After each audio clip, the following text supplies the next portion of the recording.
이제 곧 예배를 시작합니다. 다 함께 묵상기도 드리며 예배를 시작하겠습니다.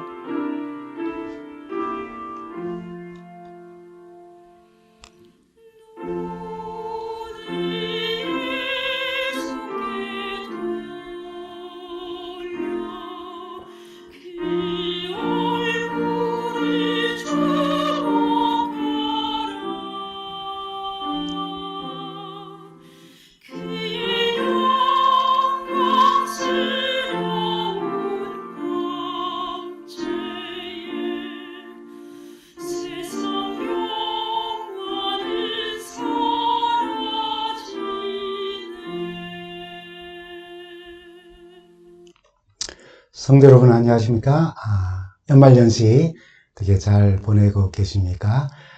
오늘 첫 안식일을 맞아서 그리스도인의 그 새해 맞이는 귀의 열림으로 맞으면 좋겠다는 그런 말씀을 오늘 드립니다.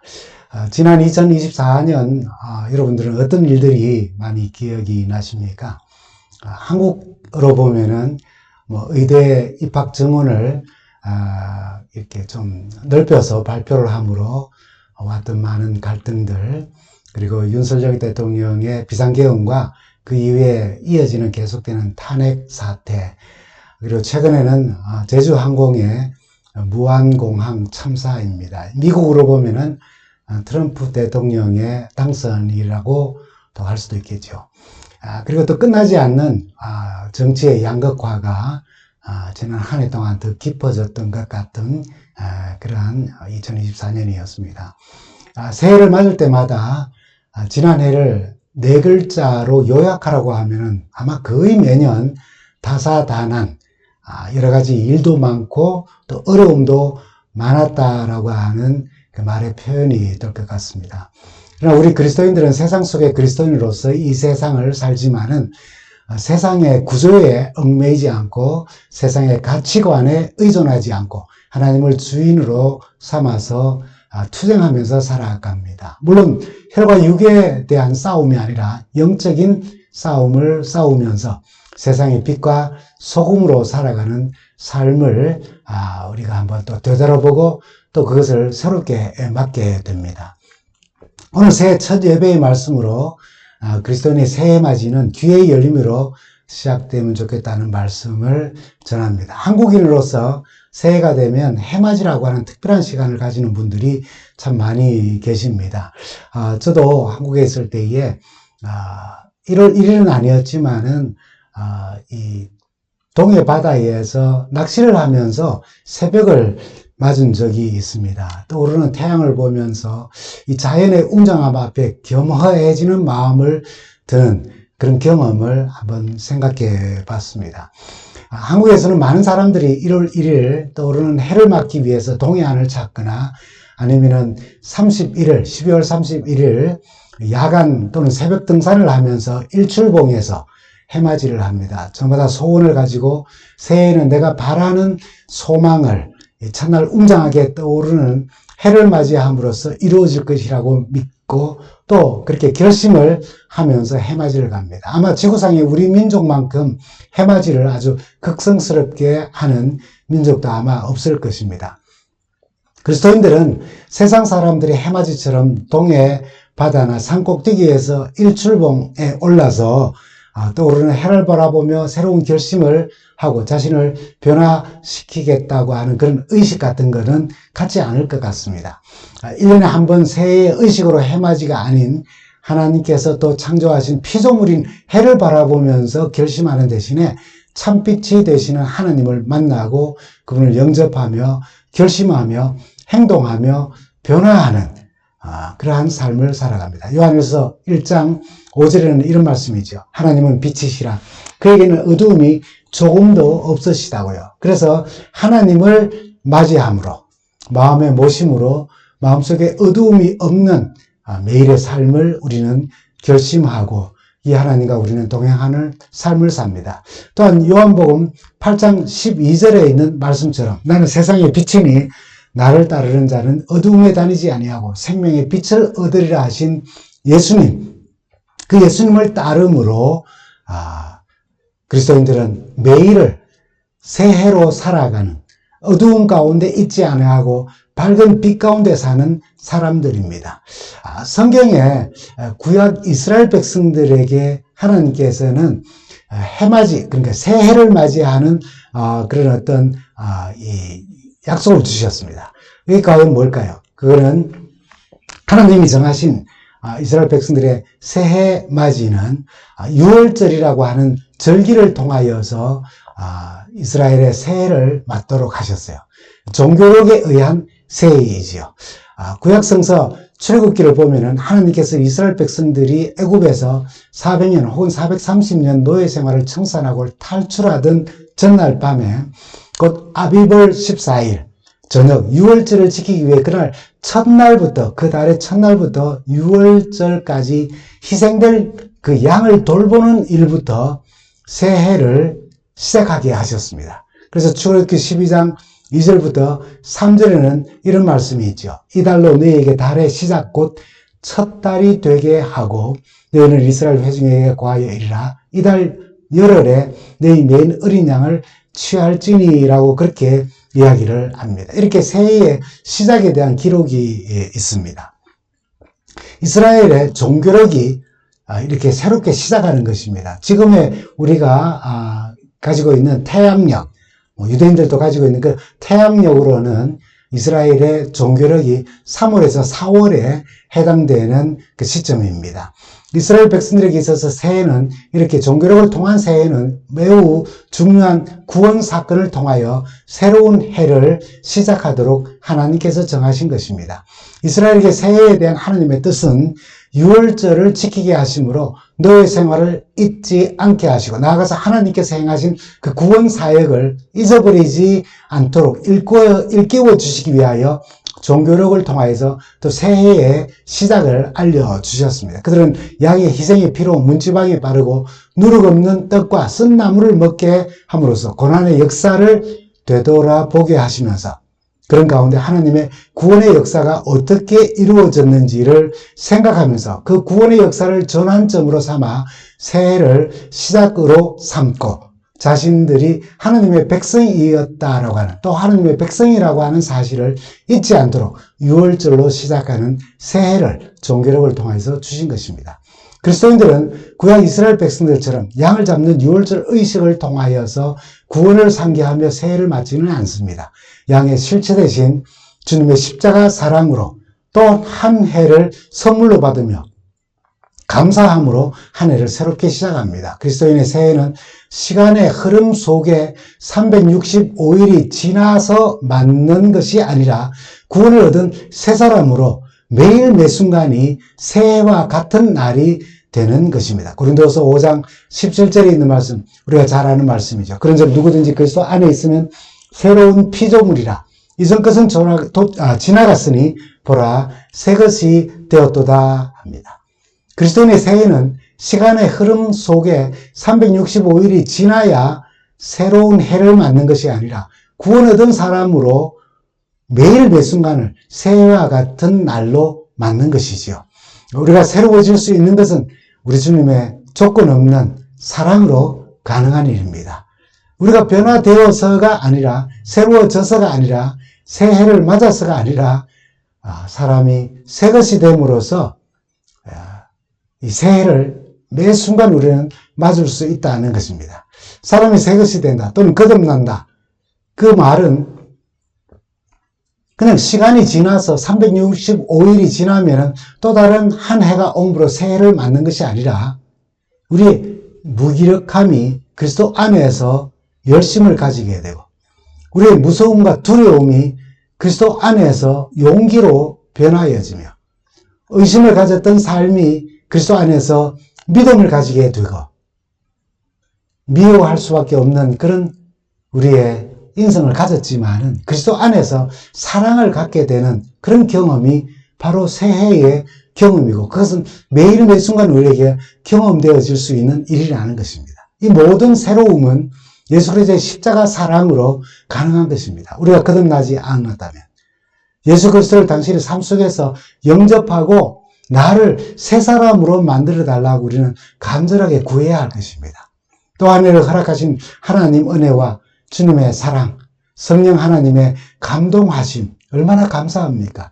십자가의 사랑은 세상에서 가장 사랑받기 어려운 사람들을 사랑하는 정말 신비한 사랑인 것입니다. 바울은 하나님의 그 사랑의 때를 우리가 연약할 때에, 우리가 죄인 되었을 때, 또 하나님과 원수가 되었을 때라고 로마서 5장에는 우리에게 말하시고, 그런 상태에서 쏟아 부어진 하나님의 사랑이라고 말합니다. 그렇게 넘치는 사랑을 깨달을 때에 새해는 우리에게 의미 있는 시간으로 다가오는 것이고 열려지는 것이죠. 흔히 우리가 새해를 맞을 때에 사용하는 단어가 있습니다. 그게 뭘까요? 송구영신이라는 단어입니다. 보낼 송, 옛 구, 그래서 옛 것을 보내고, 맞을 영, 새 신, 그래서 새로움을 맞는다. 묵은 해를 보내고 새해를 맞는다는 그런 뜻입니다. 그러면 우리가 그리스도인으로서 어떻게 묵은 해, 묵은 것을 보내고 새로운 해, 새로움을 우리가 얻을 수가 있을까요? 그것은 그냥 숫자가 365일 지나서 새해로 맞는 새해가 아닙니다. 옛것을 보내고 옛것을 잊어버리고 새 것을 얻는다는 것, 새로움을 향하여 거듭난 새 사람으로 산다는 의미를 새해는 꼭 가져야 한다는 것입니다. 옛삶을 버리고 주님께서 입혀주시는 칭의의 옷을 입고 그러한 의롭다함을 얻은 삶으로 살아가는 것이 그리스도인이 맞는 새해의 참 의미인 것입니다. 이것이 그리스도인의 송구영신인 것입니다. 성서에는 이 송구영신의 의미를 담은 하나님의 말씀이 에베소서 4장 22절에서 23절에 잘 기록되어져 있습니다.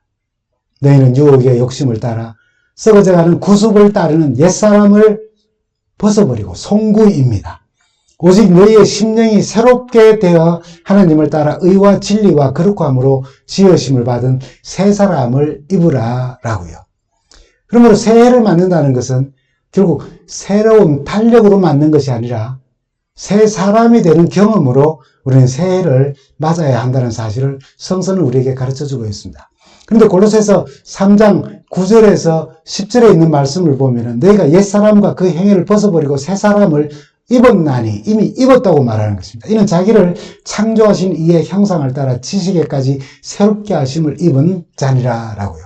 우리가 이미 새 사람을 입은 사람들이니 우리가 지향하여야 할 새 사람의 삶은 바로 우리를 창조하신 하나님의 참된 형상을 따라서 예수 그리스도의 지식에 이르기까지 자라나고 변하는 것이라는 것입니다. 하나님의 형상을 따른다는 것은 예수 그리스도의 형상을 본받아 그의 삶을 본받아 변화되는 삶을 이야기하는 것입니다. 이 일을 가능하게 하시는 것은 바로 성령 하나님의 감동하심을 따라 가능한 것입니다. 해맞이의 행사나 6월절에 양을 잡는 의식을 우리가 하지 않는다 할지라도 이미 새 사람을 입은 사람들로서 우리의 모습과 지식이 주님을 닮아가는 삶을 살아가는 것이 바로 새해를 맞는 우리의 삶의 의미라는 것이죠. 그렇습니다. 2025년 새해를 맞아 우리가 날마다 새로운 경험을 하며 새로움을 향하여 나아갈 수 있는 것은 날마다 예수님을 닮음으로 경험되어야 하는 것이라는 것이죠.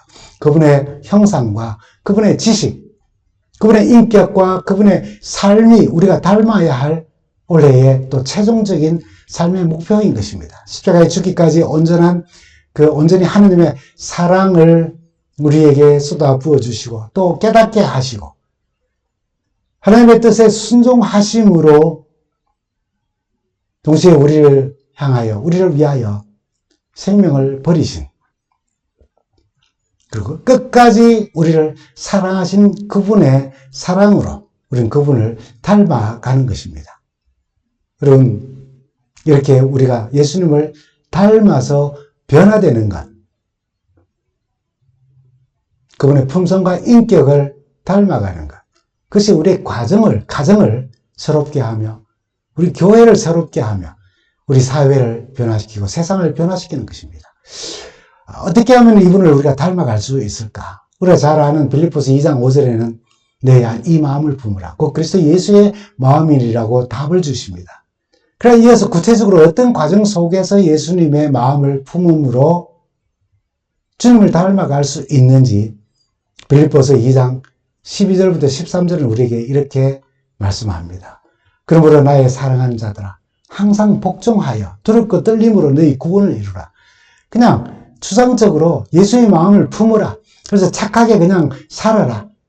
예수님을 닮아가라 라고 하는 것으로 말하지 아니하고 주를 닮아가는 한 과정을 구체적으로 이야기합니다. 두렵고 떨리는 마음으로 너희 구원을 이루라는 것입니다. 이게 구원을 이루라는 것은 구원을 생활 속에서 계속해서 나타내라는 것입니다. 구원받은 사람의 삶을 보여주면서 살아가라는 것입니다.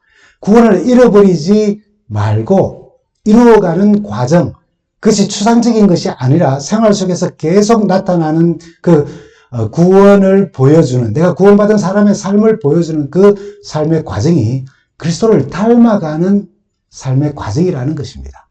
원문에서는 계속 꾸준히 노력하는 것을 암시하며 구원을 완성하기까지 이루어가라라는 그런 표현으로 기록되어져 있습니다. 근데 구원을 이루라고 하면서 두렵고 떨림으로 이루라고 그렇게 했어요.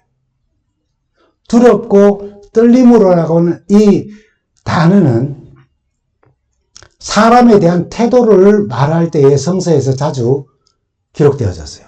고린도서 7장이나 에베소서 6장에서.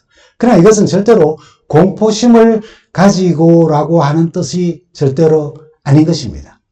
두렵고 떨림으로라고 하는 이 말은 포브스라고 하는 말인데 두려움도 있습니다. 그러나 놀람도 있고요. 그 안에는 존경과 경외함이라고 하는 뜻이 있습니다. 하나님의 뜻, 바로 주님의 희생으로 얻은 구원을 겸손히 받아들이는 태도를 말할 때에 두렵고 떨림으로라고 하는 이 단어를 사용한 것입니다. 공포심 때문이 아니라 우리 자신의 무능함과 연약함을 알기에 믿음으로 최선을 다하는 사람들의 삶을 묘사할 때 사용된 표현입니다. 인간관계에서, 성도들과의 관계에서, 이웃 간에 있어서 조심스러운 마음으로 그리스도를 나타내는 삶의 태도를 말하는 것입니다. 두렵고 떨림으로 내 구원을 이루어가라라는 이 말은 우리 연약함을 알기에 믿음으로 최선을 다하면서 다른 사람들 앞에 조심스러운 마음으로 그리스도를 나타내는 삶의 태도라는 것입니다. 우리는 성도 간에 혹은 이웃 간의 만남에서 조심스러운 마음으로 예수 그리스도를 잘 나타내야 합니다. 우리가 비록 사단의 영향력 아래 세상을 살고 있습니다. 그래서 인간관계에 위기가 찾아올 때가 얼마나 많이 있습니까? 그렇지만 두렵고 떨림으로 구원을 이루어가고 있다면 그 위기는 오히려 조심스럽게 예수 그리스도를 나타내는 삶을 통하여서 우리가 주님을 닮아가게 하는 귀한 역할을 그 위기가 오히려 우리에게 줄 수 있다는 것입니다. 성도에게 인간관계의 위기는 영적인 성숙에 도움이 될 수 있는 거예요. 때로는 마음이 내키지 않는 사람들을 품을 수 있고 그들을 위해 기도하는 법을 배울 수 있기 때문입니다. 용서하는 법을 배우는 거예요. 그래서 이런 과정을 통해서 예수 그리스도를 나타내게 되고 그분을 닮아가게 되는 것입니다. 이것이 두렵고 떨림으로 구원을 이루어가는 삶인 것입니다. 이런 반대로 구원을 이루어가고 있다고 하면서도 여전히 빌립보 교인들이 가지고 있던 그 문제들처럼 교회 안에 다툼이 있고 성도 간에 시기와 질투가 있다면은 우리는 우리의 구원을 실생활 속에서 제대로 나타내지 못하고 이루어가지 못하고 있다는 증거인 것입니다. 이런 분쟁들이 있고 이런 미움이 있고 이런 시기와 다툼이 있다면 예수 그리스도를 본받는 삶을 잠시 멈추고 있다는 것입니다.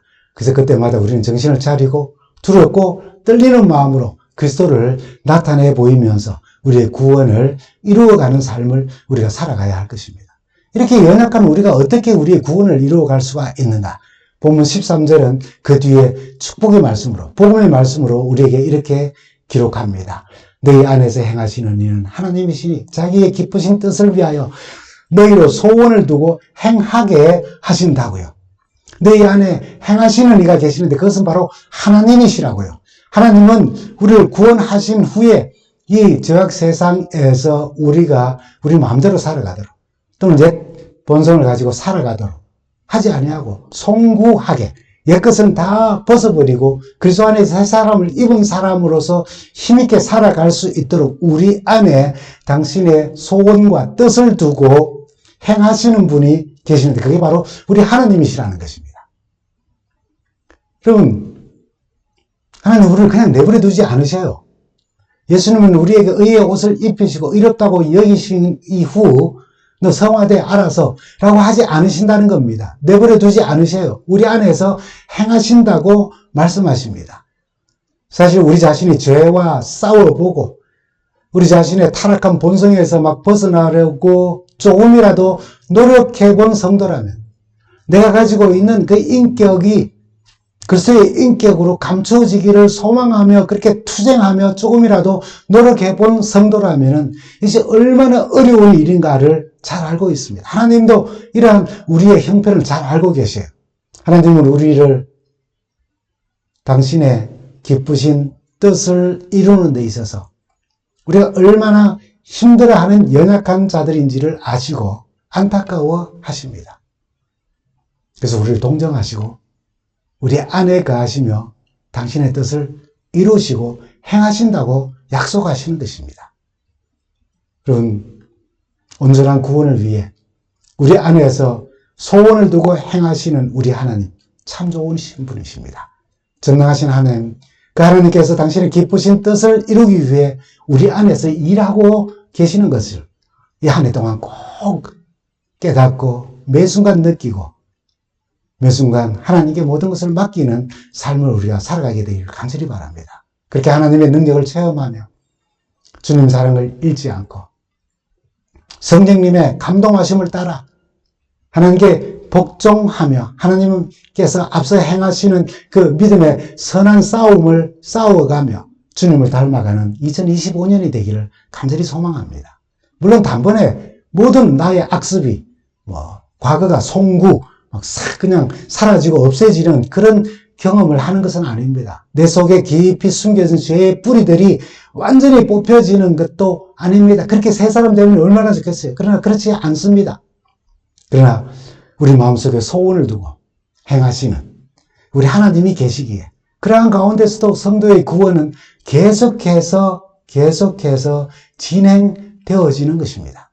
우리의 실수와 우리의 연약함을 넘어서는 하나님의 다스림은 계속되는 것이에요.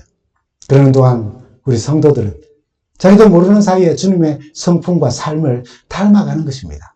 비록 선한 싸움을 싸우느라 여기저기 다치고 부끄러운 상처도 입고 또 성도의 내면에 하나님의 형상대로 살아가지 못하는 연약함을 가지고 있다 할지라도 그런 가운데 우리는 그리스도의 형상을 조금씩 반사하며 그리스도의 인품을 가진 성품을 가진 사람으로 바뀌어 가는 것입니다. 비록 주위 사람들이 인정해 주지 않고 많은 약점이 여전히 있다 할지라도 우리의 심령은 조금씩 하늘 아버지의 손길 아래 거룩함으로 다듬어지는 것입니다. 그게 2025년 우리에게 약속하신 하나님의 약속인 것입니다.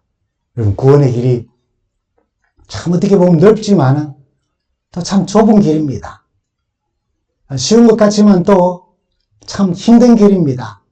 그러나 그 길은 나를 지극히 사랑하셔서 나를 온전히 당신의 자녀로 다듬어 가시기 위한 하나님의 선한 뜻이 어려움 가운데 숨겨져 있다는 것을 우리가 꼭 기억하면 참 좋겠습니다. 십자가의 무한한 희생까지도 불사하신 우리 주 예수 그리스도와 그 하나님과 함께 걷는 동행의 길이 바로 우리의 신앙의 길이고 그 길이 바로 2025년 우리 앞에 지금 펼쳐져 있는 것입니다. 우리의 허물, 우리의 약점에도 불구하고 우리를 신의 성품에 참여하는 자로 만들어가는 성령의 도우심이 있는 것이 바로 이 한 해 동안 약속된 우리 앞에 놓여져 있는 길인 것입니다.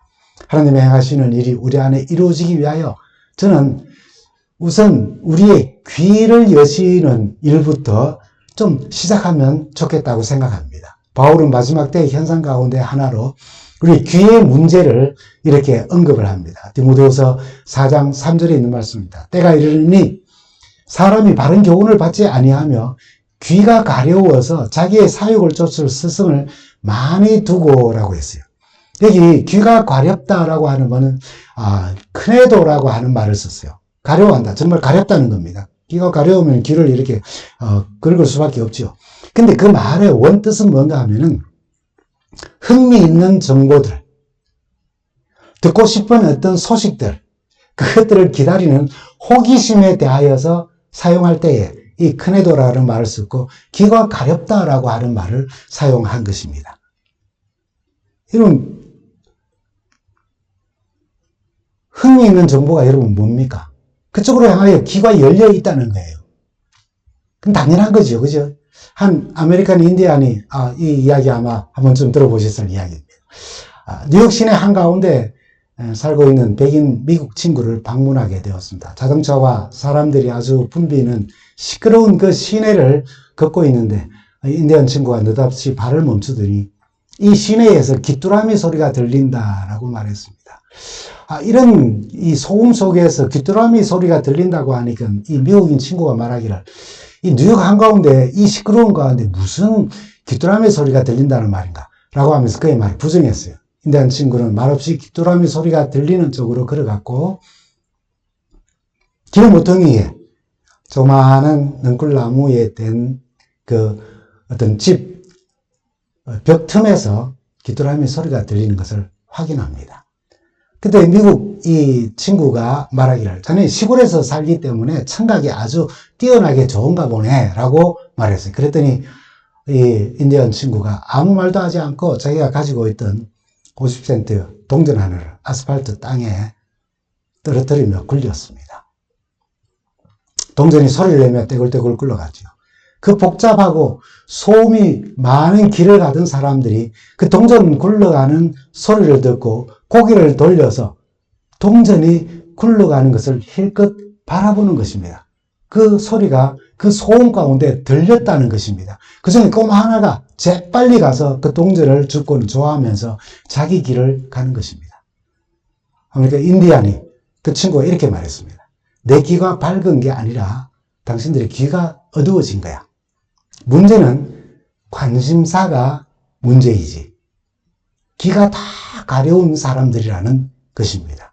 그래서 듣고 싶은 거에만 귀를 열고 있다는 거예요. 귀뚜라미 소리는 관심 밖이니까 들리지 않지만은 동전은 관심이니까 들릴 수밖에 없다는 겁니다. 그 소음 가운데서도. 여러분 매일 듣고 싶은 소리가 있습니다. 매일 관심이 가는 소리가 있습니다. 그것이 복음일 수도 있고요. 주님 십자가 사랑의 이야기일 수도 있습니다. 그냥 별 의미도 없이 그냥 흥미를 주는 소식과 기사거리일 수도 있습니다. 근데 바로 거기에 우리의 모습이 담겨져 있고 우리의 모습이 이 귀가 가려운 그런 상황 속에서 우리의 모습이 만들어져 가는 겁니다. 마가복음 7장에 사람들이 주님께 귀먹고 어눌한 자를 데리고 왔어요. 주님의 손가락을 그의 귀에 놓고 탄식하며 에바다 열려라 라고 하셨습니다. 그때 이런 현상이 일어납니다. 마가복음 7장 35절에 있는 말씀입니다. 그의 귀가 열리고 혀에 맺힌 것이 곧 풀려 말이 분명하더라. 귀가 열리니 혀가 풀리고 어눌하던 그의 말이 분명해졌다고 그렇게 기록을 하는 것입니다. 여러분 매일 매순간 하나님께서 당신의 기쁘신 뜻을 이루기 위해 우리 안에 일하고 계십니다. 새해 하나님의 말씀에 귀를 기울이고 그 말씀 안에서 우리 귀가 활짝 열리고 그래서 어눌하던 우리의 혀가 풀려서 복음의 말씀과 사랑을 분명하게 나누면서 전능하신 하나님, 그 하나님의 능력을 우리 모두가 체험하는 한 해가 되면 참 좋겠습니다. 주님 사랑을 잃지 않고 성령의 감동하심을 따라서 우리 하나님께 복종하며 하나님께서 앞서 행하시는 믿음의 선한 싸움을 함께 싸우며 주님과 동행하며 주님을 닮아가는 2025년이 되기를 간절히 소망합니다. 물론 우리가 이 신앙 여정에 참여한다고 해서 하루아침에 성인군자가 되는 것이 아닙니다. 하지만 한 가지 자신 있게 우리 모두가 확신할 수 있는 것은 언젠가 우리가 주님 앞에 서는 그날, 비록 여전히 연약한 모습을 간직하고 있을지라도 우리가 후회 없는 인생을 살았다라는 것과 그분 앞에서 부끄럽지 않는 모습으로 서게 될 것이라는 사실입니다. 이 약속을 믿고 두렵고 떨림으로 항상 복종함으로 우리에게 허락된 구원을 완성하여 가면서 그 과정에서 주님을 닮아가는 우리 모두가 되면 참 좋겠습니다. 영적 성숙을 향한 우리의 소원보다 더 큰 소원, 더 깊은 열정을 가지신 하나님께서 우리를 도와주십니다. 우리 안에 행하시는 이는 하나님이시니 그분이 말씀하실 때마다 매일 귀를 열어 그분의 음성을 들으며 매일이 주 안에서 새해처럼 새롭고 우리의 삶이 새 사람 되어가면서 다시 오시는 우리 주님을 뵙는 우리 모두가 되기를 간절히 바랍니다. 감사합니다.